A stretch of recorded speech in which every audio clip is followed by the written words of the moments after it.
It's almost as if social distancing is designed to weaken our immune systems by preventing our collective exposure to a healthy mix of bacteria and viruses. One wonders. Though what Professor Cahill and Dr. Erickson are saying makes logical and scientific sense, it's concerning that this is actually difficult to explain to the general public. The public are spooked. They're being told to keep a 2-meter distance from each other, and they're complying because they've been now conditioned and kind of hypnotized by fear-mongering from the mainstream media, and ironically enough, engaging in this physical distancing is the very policy that will make them more sick. But it's not so easy to track because different teenagers get different autoimmune diseases or chronic fatigue or POTS. But what's happening is that they are getting the diseases, the autoimmune diseases, that if they had lived to be 90 is what they would have got then. But because those viruses are not circulating naturally, and because the aluminium and other toxins in the vaccines are irritating their immune system, they are becoming sick. This is a phenomenal discussion, and one you have to check out. It's linked below. Please watch that video and share it.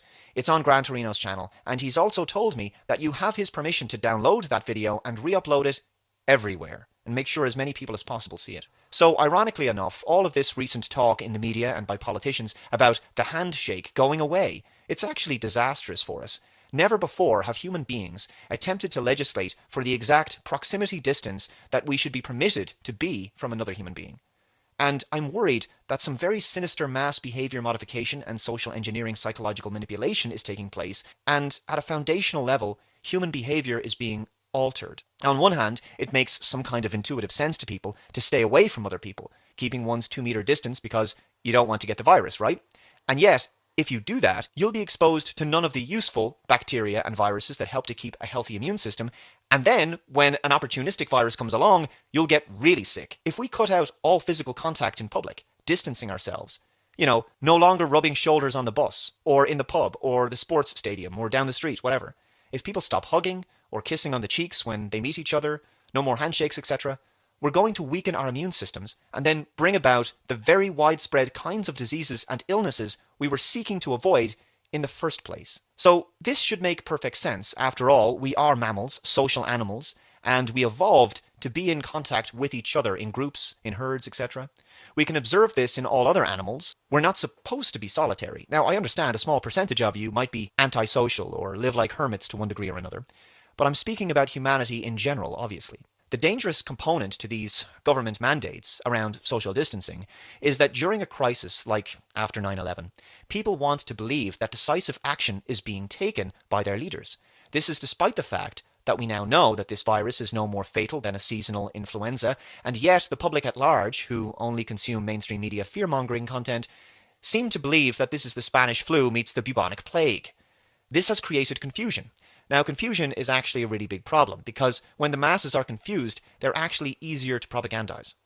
As I say, people want to see strong displays of decisive action from governments, regardless as to whether those actions are correct or not, it seems. Social distancing and lockdown, temperature checks when entering buildings, contact tracing, tracking apps, removal of all basic freedoms and liberties, police checkpoints, heavy-handed policing, arrests and snitching for people flouting the rules, the submissive follower instinct in the public is actually somehow comforted by all of this, because of the natural human instinct to follow strong leaders. Recently, Paul Joseph Watson rightly observed the absurdity of the idea of a mandatory vaccine, because apparently the human immune system just stopped working in 2020. The reality is, the global oligarchs seeking to control more and more of our lives never intended for life to return to normal. Social distancing, or rather physical distancing, is here to stay, apparently. It's the new normal. Well, if it becomes the new normal, it won't be just because of the politicians, the media, or the social engineers. It will be because the populace willfully went along with it like sheep, because they offered no resistance. And if it becomes the new normal, they're going to be sheep with much lower immune systems who get sick quite often, and then they won't understand why. So imagine a scenario in the near future. They'll have done everything that they've been told to do to keep themselves safe. They're washing their hands frantically, like they've got germophobic obsessive compulsive disorder. They're treating everyone on the street like a pariah, keeping their distance, and treating everyone with fear and suspicion. Isn't that what they're supposed to do? After all, social distancing does lower social trust and the bonds of community, solidarity, and cohesion. It's a divide and conquer tactic, and the public are falling for it. Also, they've given up handshakes, despite this being a human custom for thousands of years, which also had a secondary benefit of transferring bacteria and viruses to strengthen collective herd immunity. They've given up hugging, And all public spaces and workplaces have been heavily modified to look like some kind of 1984 dystopian science fiction film. Plexiglass screens, temperature checks, constant invasive health monitoring. I recently mentioned a Quebec school in Canada, and the guidance as to how that school is going to operate makes it sound more like a prison camp for children, where their outside time is greatly restricted, and they sit all day in one chair. That's extremely unhealthy. That's going to give you deep vein thrombosis. I mean, what kind of state of mind are they going to be in? They're going to be fearful and distrustful and traumatized by the prospect of contact with another child for fear of disease. This is abusive. People wearing masks, thinking it's protecting them, and they'll queue for up to an hour outside of a grocery store because they think that's helping. And yet, they'll still wonder, why am I getting sick so often? I guess viruses just suddenly got really bad all of a sudden.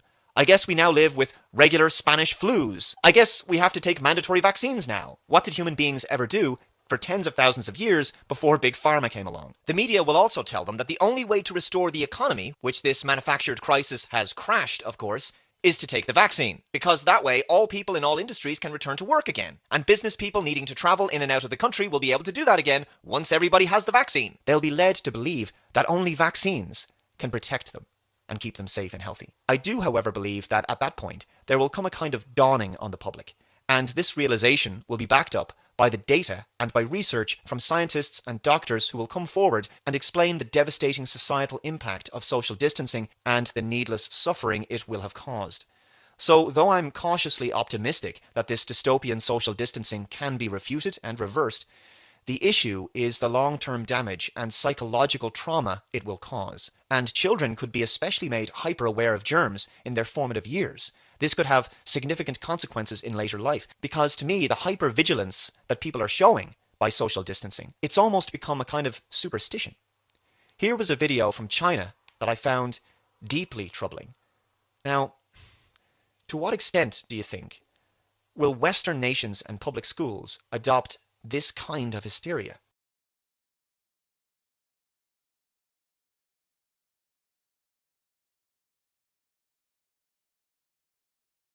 By the way, someone recently sent me this video on YouTube, and it's from a channel called It's Some Time, and the video is called What If Social Distancing is Made Permanent Worldwide? Social distancing is deliberately increasing the physical space between people to avoid spreading illness. Ironically, it'll do more to create illness, as we've already discussed. If social distancing was made permanent worldwide, firstly, social distancing and dating do not go well together. The way people date will change forever. Humanity would become a parody of itself if social distancing comes between human beings and the deeper need for pair bonding. Thirdly, more and more cameras will be installed in public places to enforce social distancing. Privacy will take a back seat. Literally describing a police state that's about as dystopian as the movie Equilibrium. Social distancing prevents human beings from living like human beings. It prevents them from living a natural and authentic human life. Lastly, rock concerts, marathons, festivals will have to issue new guidelines to remain within the gambit of law. Which we're already seeing. Fan pods have been suggested at concerts, which is where audiences will have to huddle together in small groups, and there will be temperature checks on the way in. But on the flip side, with social distancing enforced, contagious diseases may soon fade away worldwide. Completely nonsense. As Dr. Erickson pointed out, opportunistic viruses will exploit our weakened immune systems. Do you want your immune system built, or do you want it not built? The building blocks of your immune system is virus and bacteria, end of story. That's how you build it. And there's normal bacteria and normal flora. There's normal bacteria and normal flora that we have to be exposed to. Bacteria and viruses that are not virulent are our friends. They protect us against bad bacteria and bad viruses. So right now, if you look at Dr. Erickson's skin or my skin, we have strep, we have staph. All staph isn't bad, all strep isn't bad. They protect us against opportunistic infections. That's why when a baby comes out of the womb for the first 3 to 6 months, they're extremely vulnerable to opportunistic infections, which is why when we see a little baby in the ER with fever that's 1 month old, you do a spinal tap, you do a chest x-ray, you do blood cultures, you do urine cultures. But if you had a fever, I wouldn't do that for you. Why? Because that baby does not have the normal bacteria and flora from the community, whereas you do, because you've interacted with, you've gone to the gas station, you've gone to Home Depot. That's the difference. Normal flora, we all need normal flora. And what Dr. Erickson's saying is when you are self-isolating at home for 2 or 3 months, you lose that normal flora. So I guarantee when we reopen, there's going to be a huge amount of illness that's going to be rampant because our immune systems have weakened. And that's just basic immunology. in virology. With everybody wearing face masks, contagious diseases may soon fade away worldwide. Again, this is just powerfully unscientific. Fourthly, dating with face masks will probably be awkward to start with, but people will slowly but surely get used to it. And that's the problem, isn't it? Just like after 9/11 with airport security. People just slowly but surely get used to it. They start to rationalize it. This is not a world I'd ever want to get used to. By the way, if you want a bit of a laugh, just look at this photograph that someone sent me from Thailand. So you have people queuing to get on the train, and they're queuing for the train social distancing style. And then when they get on the train, they're all packed together like sardines. Does this make any kind of sense to you? I now want to dig into the psychological effects of social distancing and reduced physical contact between human beings. I think we were tipped off to this dystopian future pretty early on with an MIT article that read, "We are not going back to normal. Social distancing is here to stay for much more than a few weeks. It will upend our way of life, in some ways forever," over my dead body. But regardless as to how all of this social distancing is pushed on people, and regardless as to how much they go along with it, the consequences will be felt eventually. This article is from The Guardian from 2018. The article is called "Let's Touch: Why Physical Connection Between Human Beings Matters." Touch can be used as a tool for communicating empathy, even resulting in an analgesic pain-killing effect. To combat loneliness, let's set up coffee dates instead of screen time. Ironically, we're now being told to live as pod people, basically, isolated from each other, alone, in front of screens, which are now supposed to replace the basic necessity of human contact and physical contact. What therapist would honestly advise a person suffering from depression to spend more time alone and socially distant from their friends and family, given the overwhelming and categoric data and research and evidence that proves that human beings require physical contact for the development of trust, empathy, and good mental and physical health, etc. We humans aren't meant to live in isolation. Loneliness has been proven to cause serious repercussions, leading to illness and a 50% increased risk of early death. In her New York Times Modern Love essay, writer Michelle Fiordaliso makes the case for unexpected moments of intimacy between strangers. Touch solidifies something, an introduction, a solution, a feeling, empathy, she writes. It turns out that these moments of connection, while fleeting, have a lasting impact on our well-being. One study published earlier this year showed that touch can be used as a tool for communicating empathy, resulting in an analgesic pain-killing effect. This ability to synchronize with others is crucial for social development, a fact that has garnered the attention of psychologists and scientists in recent years.